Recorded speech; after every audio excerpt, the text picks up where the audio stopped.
Mais c'est la même époque où des gens comme Bergson en philosophie montrent quelque chose qui rejoint ce que tu disais tout à l'heure sur la multiplicité du réel, c'est-à-dire critique ce qu'on appelle parfois l'intellectualisme, c'est-à-dire l'idée que notre esprit pourrait créer des catégories dans le réel, que ces catégories auraient des bords, que ce serait comme des carrés avec des bords bien tranchés, bien coupants, alors qu'en fait, les choses sont plus mouvantes, et la pensée doit s'efforcer de se rapprocher de ce mouvant, et le réel n'est pas forcément fait pour correspondre aux catégories qu'on crée pour l'appréhender.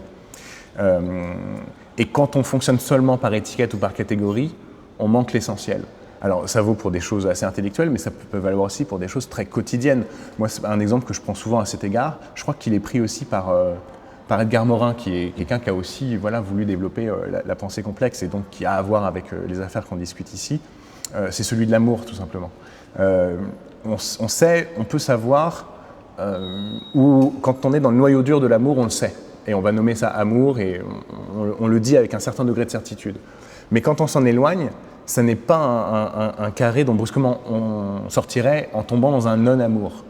Il y a évidemment des degrés, et on est soi-même mouvant, on gravite autour de ce pôle, comme un électron graviterait autour de son noyau, en s'en éloignant, en s'en rapprochant, et on ne passe pas d'un état 0 à un état 1. C'est évident que c'est plus complexe que ça, ce qui se joue, et chacun peut l'avoir ressenti.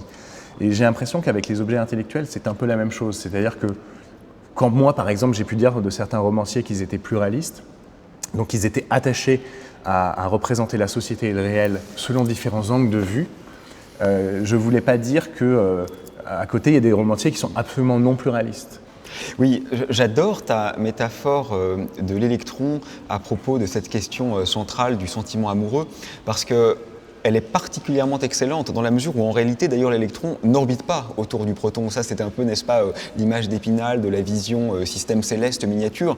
Ce que justement la physique quantique nous a appris, c'est que l'électron est délocalisé autour de protons et qu'on a une fonction d'onde qui témoigne d'une certaine densité de probabilité de présence. Mais en fait l'électron il est un peu partout en même temps avec simplement différentes intensités. On pourrait dire différentes comme ça capacités à l'instanciation presque épiphanique, plus ou moins loin du proton, et donc il est intrinsèquement à la fois proche et loin, avec simplement différentes modalités d'être en quelque sorte. Et donc effectivement, je crois que tu as tout à fait raison.